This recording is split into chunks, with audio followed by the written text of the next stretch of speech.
So I posted these polymer clay fish that I made. They're Betta Fish on a Facebook page, and I got a lot of attention on it. A lot of people asking me how I make them. So today I've decided to show you how I do them. You might also know them as Siamese fighting fish, and they're readily available in most aquarium type pet stores. Lots of fun to keep. Apparently they lots of personality, love to jump, very showy fish. So today I'm going to make one, and I'm going to do it in an antique gold color just because it'll show up better, but usually I would use black, and I'm using Premo clay. And then after they're done, I'm going to color them with mica powders, and I've just pulled out a few colors to use. I've got a blue and a violet brass and super bronze, but they come in lots of different colors, so check it out on Google Images, and you'd be surprised how many different colors that you can do. So I'll set these guys aside, and this is the way I do it. So I'm going to start off with a little ball of clay. Let's see. And sort of make a teardrop shape. And the size of the ball of clay is going to determine the size of your fish. So, and you don't want it too fat. I'd say that's less than 1/4 of an inch, more than 1/8 of an inch. And right now his tail's too long, so I'm going to chop off some of that. So it's kind of a teardrop shape, and then I'm going to pinch him at the nose and get like a little bit of a fish shape out of it. I'm going to work on a piece of index card. I could work on a tile, but if the clay sticks to the tile, then you might have trouble because you're going to be flipping this guy back and forth quite a bit. Actually, let's make him a little bit smaller yet. It's easy to make these guys too big.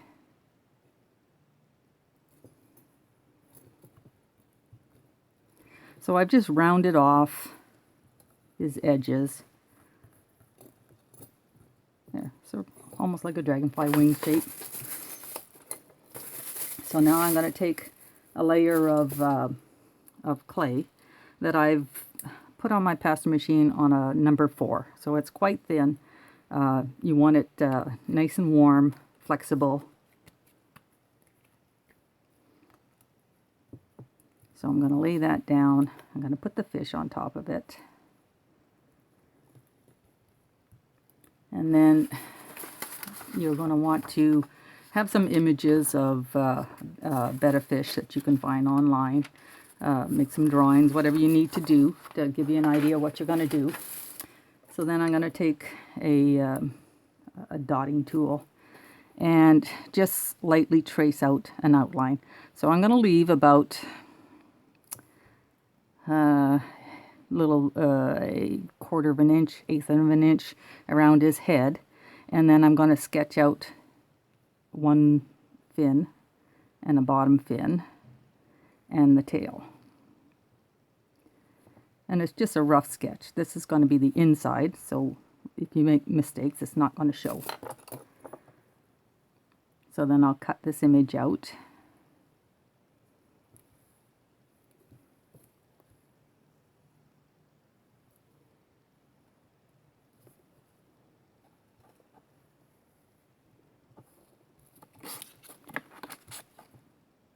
Just making sure you have enough room around his head to fold that clay over.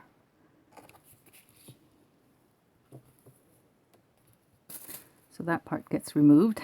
Then flip them over, and either with your fingers or a tool, just start to form that clay around the body of the fish. I'm putting marks all over this mica clay. This is why you wouldn't use mica clay normally, because it's not very forgiving if you get marks all over it. So black clay works out better than that, but for demonstration purposes we'll stick with this. So then you can take some kind of a tool. This is a nut pick from the old-fashioned nut sets that you used to be able to buy. and that'll help me get right close to the body. Then I'll fold this around the head.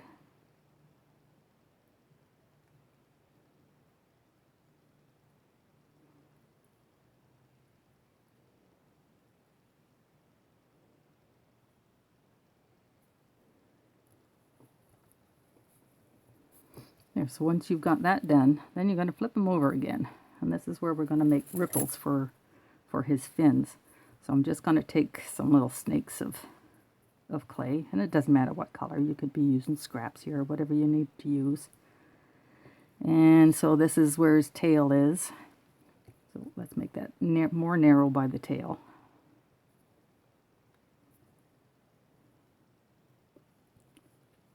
And I'll curve it around the tail. Make another one.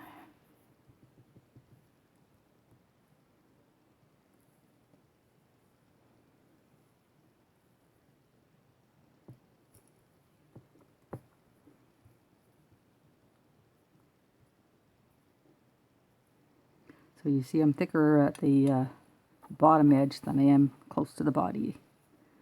So we'll do a couple on the fins as well.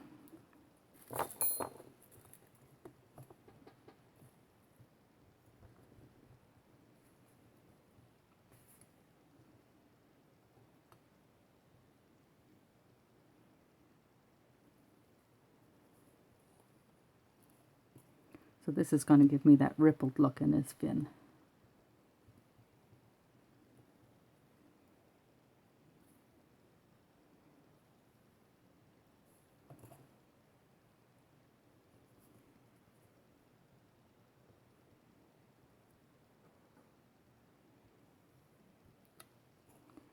And maybe one more skinny one on the tail.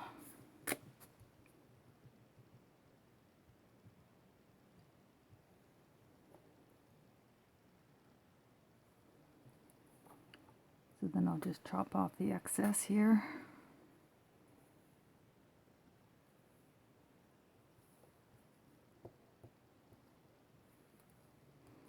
Okay, then we'll flip them over again.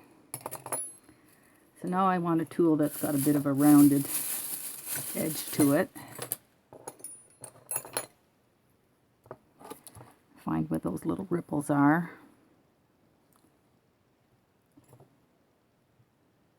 And press around them.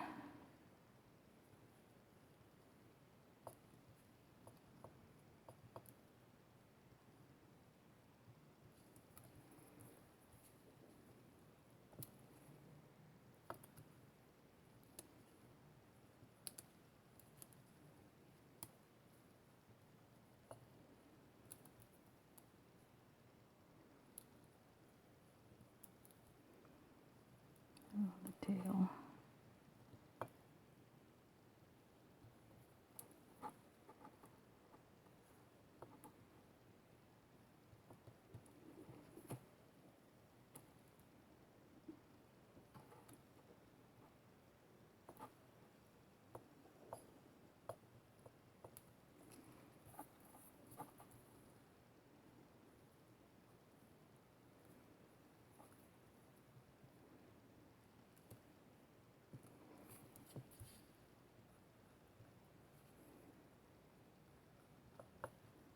And we'll put some more detail in that later, but that establishes the ripples in the fins. So now I'm going to just add a little bit of detail to his face. I'm going to give him a little bit of a mouth, but they look cute without it.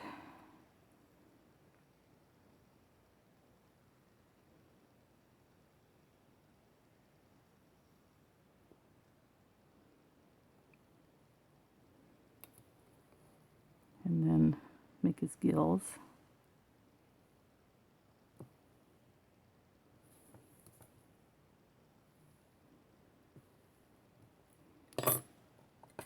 Then I'll figure out where I want his eye to go. And I'm going to add just a tiny dot of clay in there.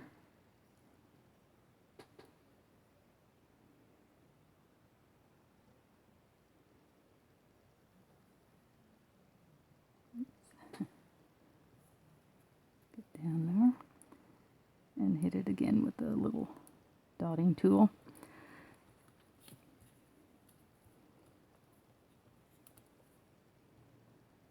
So now we're going to make some fish scales.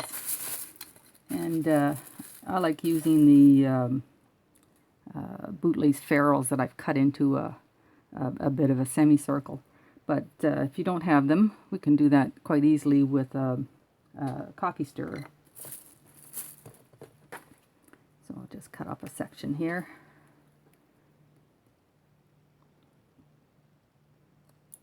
So I'll just cut into it and then pull back that part I just cut it off. And that gives me a little half circle. And I'll use that to start pressing the scales in.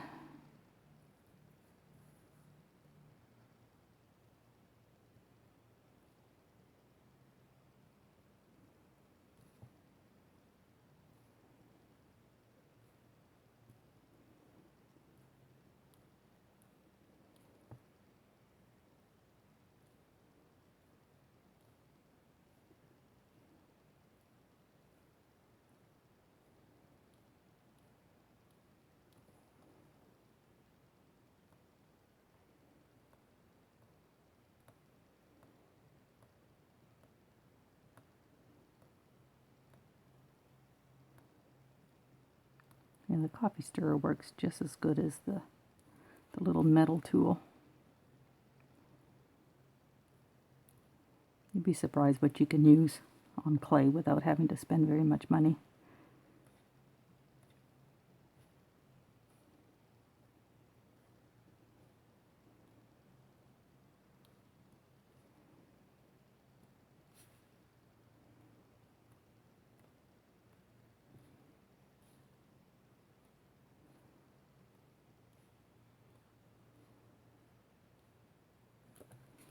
Okay, so that's his scales. So now he's got another fin.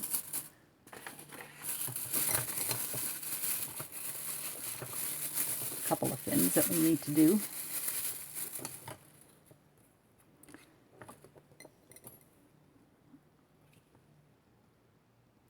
So he's got a set of fins that sort of look like a comma. Really, to make them stronger, I'm only going to do one, and then I'll just press in a line. So that will go in here, and then I'll use a tool to join it to the body.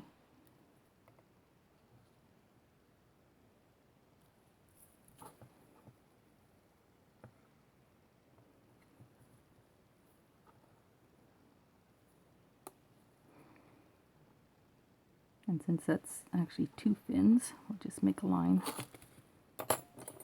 Maybe cut off a piece here. There we go.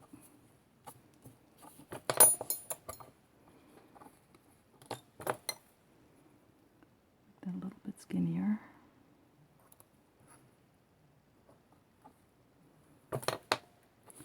And then he's got one little fin behind his gills that looks like a triangle with one end chopped off. And I'm doing these all with that piece of clay that was done on a number 4 on my Atlas pasta maker, so fairly thin. So let's put this down on the tile where it'll stick better.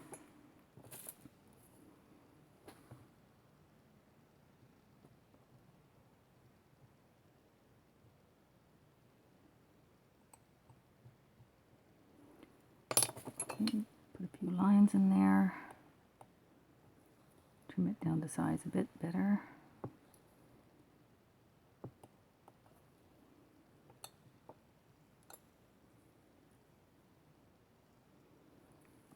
Okay. So that goes in behind his gill, but it doesn't cover the gill.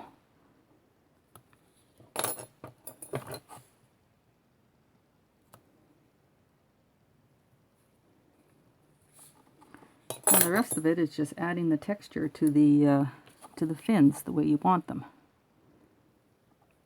So I'm just going to follow the curve set up there by the ripples that I put in and do a bunch of little lines. All these lines are going to catch the mica and really help it look nice.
I'm just trimming off any ragged edges.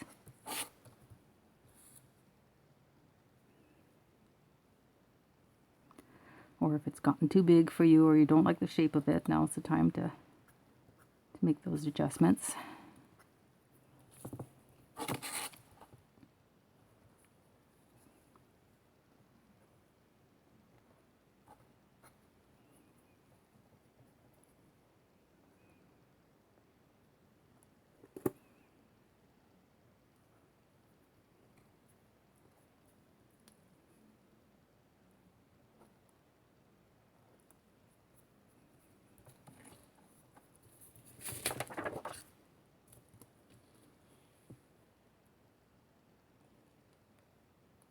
And that basically is your fish finished, ready to put the mica powder on.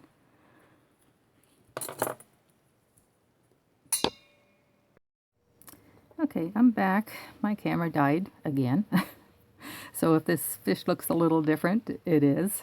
This is the one that got finished off camera. So I've made another one, and I want to show you how to put the mica powders on. If you're doing this at home, probably be a good idea to wear a face mask. You don't want to be breathing in these particles because I'm going to be talking while I'm doing it. I'll just be careful and not splash it around too much. I also made a black one because I want to show you how much better the powders go on to the black. But anyways, let's start on this one. So had tried the purple and the brass last time, and it didn't work very well. So we're going to go with blue and brass on the green one to see if we can get a little bit more color out of him.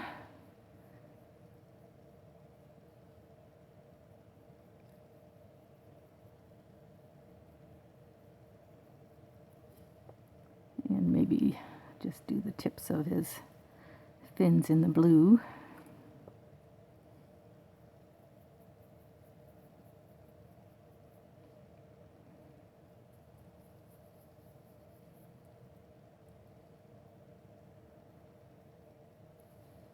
Get that guy out of the way for now.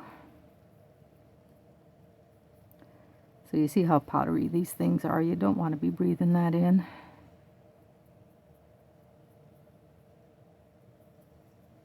Okay, then I'll go with a brass color.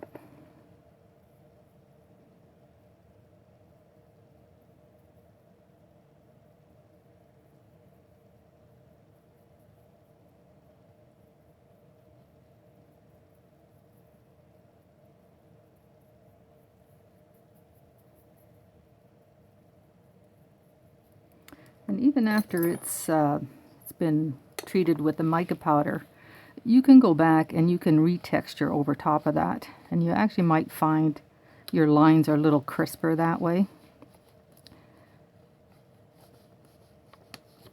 But he's done anyways. So now let's say you were going to put him on a journal or something, or a tin or whatever you wanted to put him on like that. He's done. You don't have to do anything. If you want to have him as a pendant or a brooch or a magnet or whatever, then he needs to be on a backing. So I prepared a sheet of the antique gold, textured on one side, and this is a number 2 on my atlas, which is the second thickest. So I'm just going to place him on there, press him down a bit to make sure that I'm not introducing any air bubbles, and then I'm going to cut him out.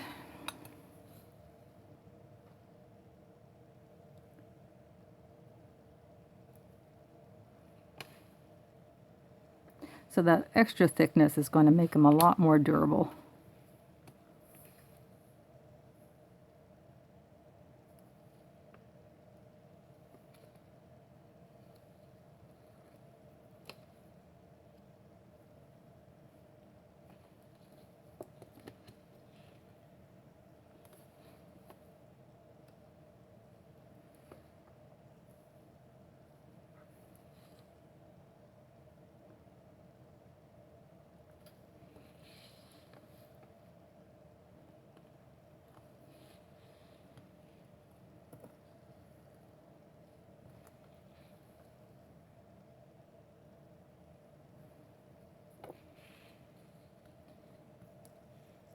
And then I would take a fair bit of time, either with my fingers or with a tool, which I like this triangular tool for that type of thing, and try to blend that seam into the rest of the fish.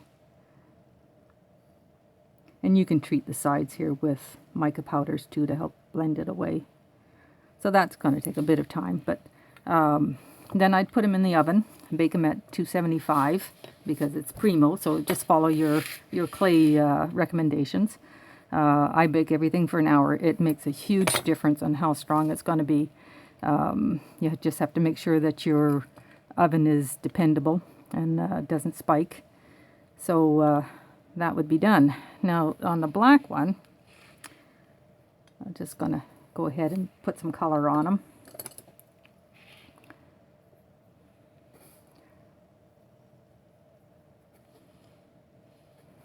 The mica powder just really shows nicely on the black.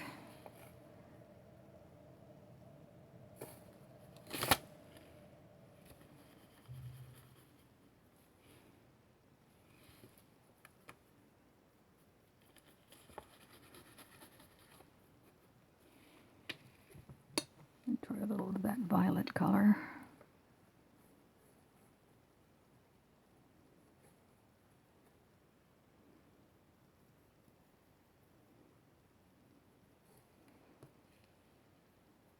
And maybe just a little bit of the brass also.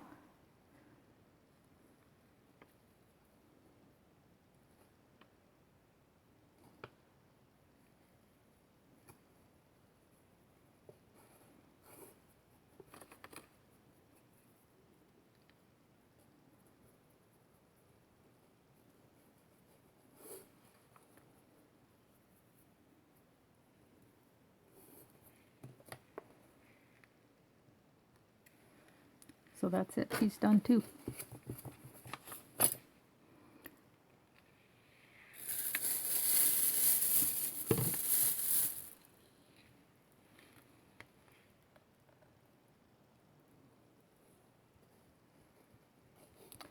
So anyways, I won't bore you with doing that same step over again. That's how I make these little betta fish, and I hope you enjoyed it. I hope you try to make some yourself. If you liked the video, please give it a thumbs up, and thanks ever so much for watching. See you next time. Bye.